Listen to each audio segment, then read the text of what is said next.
بسم اللہ الرحمن الرحیم۔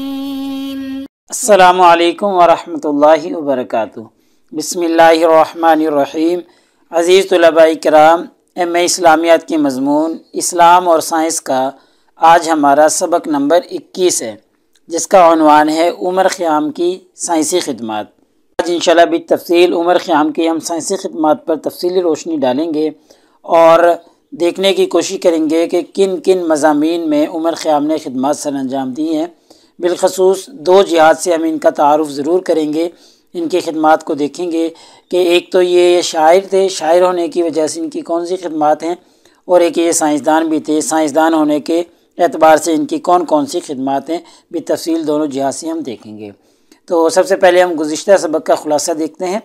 گزشتہ سبق میں ہم نے عمر خیام کے تعارف پر بات کی تھی، جس میں ہم نے عمر خیام کا نام و نسب پڑھا تھا۔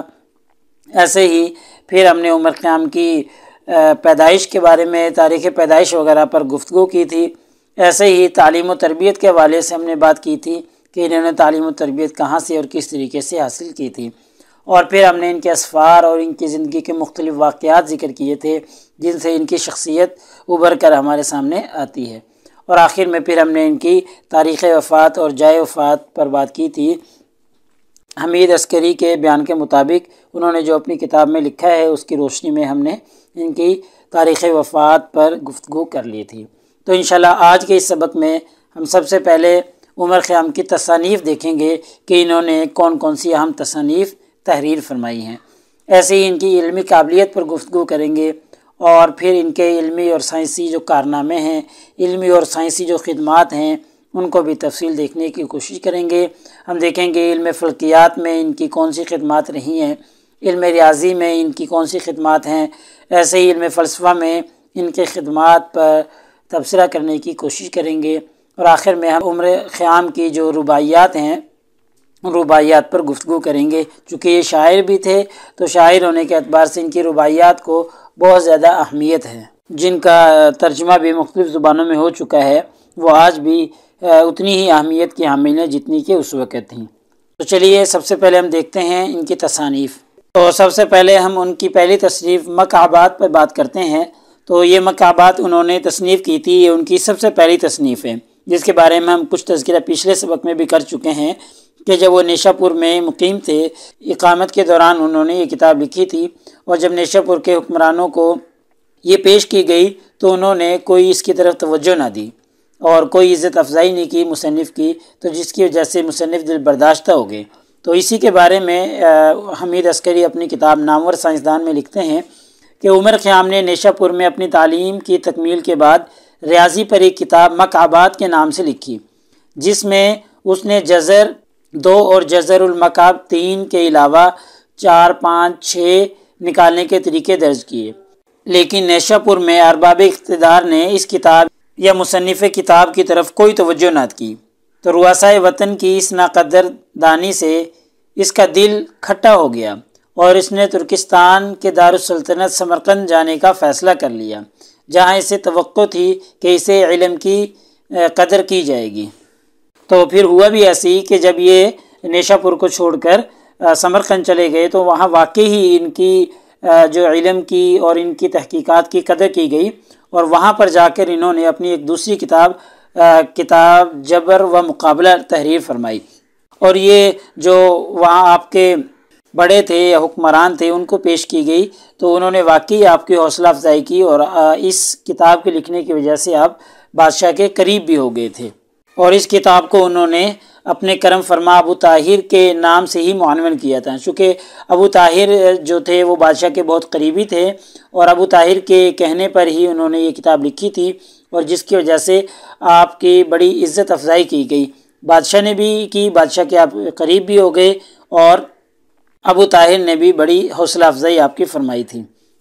اس کتاب کی ایک خصوصیت یہ ہے کہ 7 سال کی محنت شاقہ کے بعد یہ کتاب پایہ تکمیل کو پہنچی تھی، اور ایسے ہی ایک اس کتاب کی خصوصیت یہ بھی ہے کہ اسلامی دور میں یہ الجبرے پر 4تھی یا 5ویں کتاب تھی جو اس مضمون پر لکھی گئی تھی، اور یہ محمد بن موسیٰ الخوارزمی نے جو کتابیں لکھی تھی ان کے بعد یہ کتاب تالیف کی گئی تھی الجبرے پر، درمیان میں کوئی کتاب تالیف نہیں کی گئی، اگر کی بھی گئی ہوگی تو وہ گوشہ نشینی میں ہی رہ گئی، وہ عوام الناس میں نہ آ سکی، یا علماء میں جو ہے اس کی قدر نہیں پہچانی جا سکی۔ اس کے علاوہ بھی آپ کی اور بھی بہت سی تصانیف ہے، جن میں زیج ملک شاہی، رسالہ فی وجود، رسالہ فی کلیت الوجود، میزان الحکم، نوروز نامہ، رباعیات عمر خیام وغیرہ۔ البتہ ان کے علاوہ بھی آپ کی بہت سی اہم تصانیف موجود ہیں۔ اب ہم آپ کی علمی قابلیت پر گفتگو کرتے ہیں، تو علمی قابلیت کا اندازہ اس واقعے سے لگایا جا سکتا ہے کہ ایک دفعہ ایک وزیر جس کا نام عبد الرحمن تھا، تو یہ وزیر کے گھر پر ایک علمی مجلس قائم تھی جس میں ابو الحسن امام غزالی بھی موجود تھے، اور جو کہ اس وقت کے قرات کے امام مانے جاتے تھے، وہ بھی اس مجلس کے اندر موجود تھے۔ تو اتفاق سے اسی مجلس میں عمر خیام بھی آ گئے تھے، تو عمر خیام کو آتا دیکھ کر ایک اس مجلس میں علمی شخصیت تھی عبد الرزاق جن کا نام تھا، اور ان کو دیکھ کر، عمر خیام کو دیکھ کر عبد الرزاق نے کہا کہ بھائی بس کرو، واقف کار آ گیا، یعنی جس کو اس چیز کا علم ہے وہ آ گیا۔ جب خیام اندر آ گیا تو اس دوران ایک مسئلہ زیر بحث تھا، اور اس مسئلے کو خیام کے سامنے جب پیش کیا گیا تو عمر خیام نے ساتوں قراتیں اور شاذ روایتیں اور ان کے دلائل اور ان کی وجوہ اور اسباب ساری چیزیں ایک ایک کر کے بیان کر دی، اور پھر جس قرات کو ترجیح تھی اس کی ترجیح اور وجہ ترجیح وغیرہ ساری چیزیں بیان کر دی تھی۔ تو اس بات کو سن کر ابو الحسن امام غزالی رحمہ اللہ، جو اپنے وقت کے امام تھے قرات کے، وہ بول اٹھے، حکماء کا ہم کیا ذکر کریں، خود قراء کو بھی یہ بات معلوم نہیں ہے، یعنی جو باتیں عمر خیام نے بتلائی ہیں قرات کے بارے میں وہ خود قراء کو بھی معلوم نہیں ہے۔ یعنی اس واقعے سے اندازہ لگایا جا سکتا ہے کہ ان کے علمی قابلیت کیا ہے۔ تو اب ہم ان کے سائنسی کارناموں پر بات کرتے ہیں، تو سب سے پہلے علم فلکیات میں ان کی جو خدمات ہیں ان کو دیکھا جاتا ہے۔ تو علم فلکیات میں ان کی خدمات کے حوالے سے حمید عسکری نے اپنی کتاب میں لکھا ہے کہ قدیم یونانی حکماء اس سال کو پورے 365 دن کا مانتے تھے، بطلیموس نے اسے 365 دن 5 گھنٹے اور 55 منٹ قرار دیا۔ محمد بن جابر بطانی نے اپنے مشاہدات کی بنیاد پر اس کی مقدار 365 دن 5 گھنٹے اور 46 منٹ اور 24 سیکنڈ مقرر کی۔ ٹھیک ہے، دیکھیں کم ہوتا آ رہا ہے، 55 منٹ تھا، پھر 46 منٹ اور 24 سیکنڈ میں ہو گیا۔ پھر خیام کی تحقیقات کے مطابق یہ پیمائش 365 دن 5 گھنٹے اور 49 منٹ تھی۔ چونکہ موجودہ زمانے میں شمسی سال کو 365 دن 5 گھنٹے 48 منٹ اور یہ 48.7 سیکنڈ مانا جاتا ہے، اس سے ظاہر ہے کہ شمسی سال کی جو مقدار خیام نے معلوم کی اس میں اور موجودہ زمانے کی پیمائش میں صرف 11.3 سیکنڈ کا فرق، یعنی بالکل معمولی سا فرق ہے۔ تو یہ جو عمر خیام کی جو تحقیق ہے فلکیات کے حوالے سے یا سال کے دنوں اور ٹائم کے حوالے سے، یہ زیادہ راجح ہے۔ تو دیکھیں پیچھے بطلیموس کی بھی زیادہ ہے اور محمد بن جابر بطانی کی بھی زیادہ ہے، اور لیکن موجودہ زمانے کے جو زیادہ قریب ہے وہ عمر خیام کی تحقیق ہے۔ تو دیکھیں ان کی یہ تحقیق ثابت کرتی ہے کہ وہ علم فلکیات کے ماہر تھے۔ ان کی اگر ریاضی میں ہم خدمات دیکھیں تو عمر خیام جو تھے وہ اپنے زمانے کے ایک بہت ہی بڑے ریاضی دان گزرے ہیں۔ ان کی پیدائش اسی سال کی ہے جس سال البیرونی کا انتقال ہوا تھا۔ ڈاکٹر غلام قادر لون عمر خیام کی ریاضی کے بارے میں خدمات کا تذکرہ کرتے ہوئے لکھتے ہیں کہ عمر خیام پوری دنیا میں اپنی رباعیات کی وجہ سے مشہور ہیں، مگر اکثر لوگ اس سے بے خبر ہیں کہ رباعیات میں جہاں پر یہ مشہور ہیں وہاں پر یہ ایک بہت ہی بڑے ریاضی دان بھی ہیں، اور ان کی ریاضی میں جو شہرت ان کو ملی ہے وہ اصل میں ان کی الجبرا کی تحقیقات کی بنا پر ان کو ملی ہے۔ اور ہم پیچھے پڑھ چکے ہیں کہ الجبرا پر انہوں نے کتاب الجبر والمقابلہ لکھی، اور ایسے ہی ریاضی پر انہوں نے مکعبات کے نام سے کتاب لکھی اور